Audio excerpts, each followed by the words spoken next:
Nagpakita ka ba? Ha? Nagpakita ka? May isang scene. May isang scene. Na? Siyempre, kailangan ko i-prove na hindi nga ako si Big Bird, di ba? So, Okay. yung scene na yun. Pero it goes to a very intense scene na weird time namin hindi pa ata nakikita. Ever. Hindi nyo ba napanood yung pelikula? Napanood na. This was shot in Pattaya, right? Yes. Masaya doon. Bangkok. In Bangkok also. Pattaya and Bangkok. How many percent of the film was shot in Thailand?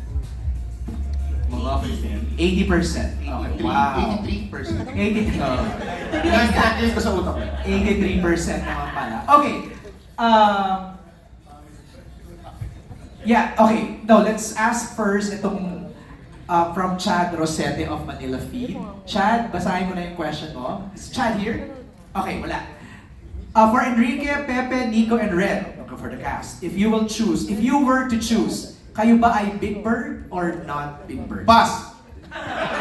Wala naman sa choice yun eh. Ready. If I were to choose, Ikaw ba ay Big Bird or not Big Bird?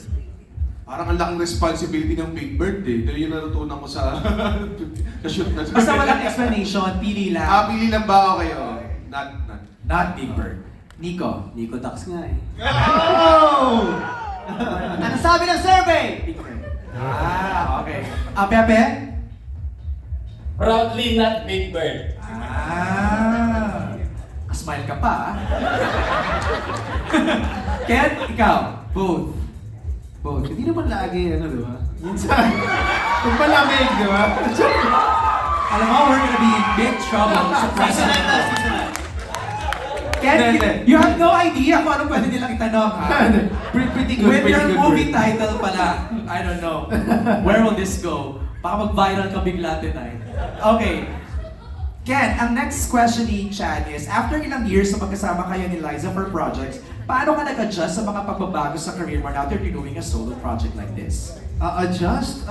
Was there adjustment? Siguro, okay, maganda kasi, I have a trivia here, Yeah. that for the last Valentine offerings noon ng Star Cinema and Black Sheep, you've done My X and Y's and Yes. Alone Together. Correct. So it's with someone. Yes. So now you're doing a Valentine movie alone. Yes. Kaya siguro Well, hence I'm the not question. alone. I have my bird cat with me. Yes. Pero, Iba din sumagot. Magaling yan. yeah, siguro not only, doing this alone without Liza, I think also me being out for almost like 4 years was itself also an adjustment for me to go back and, get back on track. Yeah, pero medyo nasanay din ako. I mean, not super, but before I was paired up with Liza and our love team, lagi naman ako pinapair with everybody else and I really did it Yeah, you've done solo. Seven Sundays. Yeah, a lot of movies on my own. So, of course, it felt weird, different, but it wasn't so alien to me. This was really refreshing. Super. Kasi parang talagang walang ka-love team, ikaw lang talaga, and you're with a bunch of crazy people. Yeah, we just have fun, di ba? Yeah. So walang masyadong iyakan, puro tawanan lang. Ganon yung vibe niya. Yeah. Pero why daw Thailand? Direct. Lilith. Kasi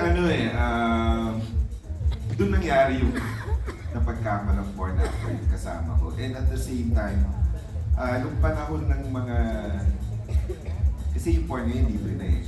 Nung panahon ng 90s, sikat yung Thailand as a pleasure place. Saka tumira ako doon, so alam ko yung era of Bangkok during that time.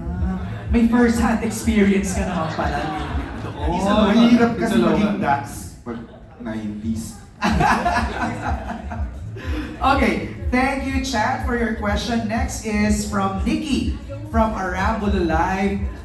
For Enrique, was deciding to make your big comeback and work on the film something you had in mind for a long time? Or was there a pivotal moment that you experienced that led you to become ready to return to acting? Well, ever since before, I've always wanted to do films that I like watching. Not necessarily like comedy, but in my mind, yeah, I really want to do a crazy adventure comedy movie, which this is the one. And mga Hangover and stuff, I'm a big fan of comedies. Kasi. So I've always wanted to have that in my list of projects na gagawin ko, and more other genres pa. So when this came up, and I was like, yes, I need to do this, and I think it's time. Especially, everyone's coming back. The pandemic ended. Everyone's starting to open up and go back to watching films, and Yeah, I think it's just nice to do something different, something exciting. Saka sa mga single sa Valentine's, no? Perfect nung ano. Oo, I mean lahat. Single. Barkada actually. Barkada, kahit wala kayong, sabi nga nila, pag wala silang maisip, kung gusto mo i-date isang girl, Right. it's the perfect, Right. excuse. So, may sabihin ka, Bukay. Pwede mo rin sa akin yung parents mo. Oo. Sure ka ba dyan? Yes. Pwede. Manonood din si Mama. Sigurado ba? Totoo ba? Yeah, sorry Mom. You know what, MJ, I'd like to add lang din. Kasi baka iniisip ng mga tao, it's all male na nasa cast. But you know what, when I watched it, tapos pag pinapanood din namin, kasi pinanood namin siya sa mga taga AFPI din. Okay. Yung mga females talaga, grabe nag-react din talaga. Tawang-tawa din sila. Tawang-tawa din talaga sila. It's really, hindi dahil male yung cast namin, it's just for the birds and the big birds. Right. It's also for the bird lovers. Yes. Yes. Yes. Talaga.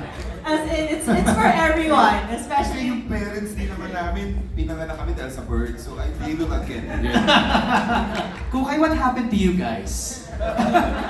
Parang hindi ko na pagkakakilala ko sa inyo nag-NMA tayo. Influensya ng kuya. Ay, Tsaka, Crazy. If I may add na Chari. to Kukay, when we were developing kasi the script, the story, si Chari parang ang bait-bait eh, so hindi ko ma-imagine na nanonood siya ng ayong Di halata. Ay, di halata.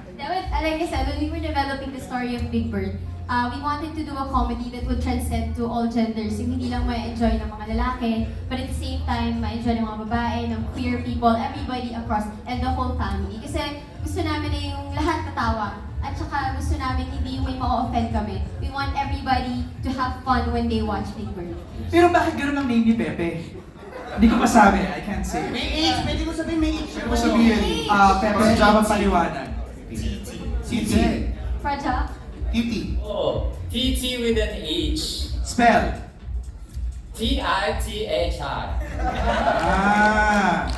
Sino nag-isip nun? Jomar ka? Tinitig natin mga manunulat. Hindi Castido yan eh. Hindi kasi sa Thailand talaga, yung mga names nila, hindi naman sila western names. Right. So maraming mga names sa kanila na parang we find Funny. Oo, pero they mean something else. Like yung name ni Pepe doon, it means na happy-go-lucky. Oo, so pagka tinuloy, happy-go-lucky P. Okay. Yung, Alam mo yon, Pepe? ngayon ko lang naririnig yun. Sir Joe, for sharing ha.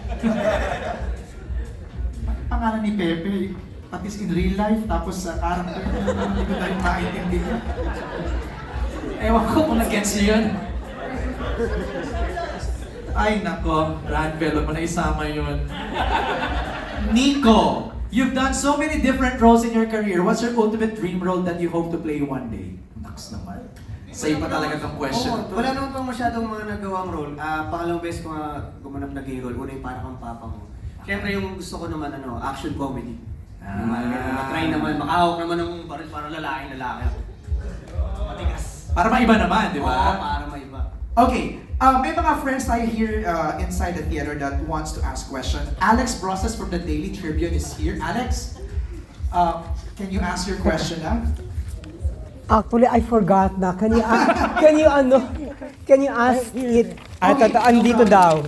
Sorry. Alex, can I do it? I'll do it. Okay. Nandito na daw eh. Hala. Can you? Ata? The blue one. The blue one. Ang ganda ng question ni Alex actually. No, kasi Alex. No. But, yeah, it's really fun. Oh yeah. For Enrique Hill, can you confidently say that what you have is more than enough to satisfy your partner? Of course, bro. Siyempre.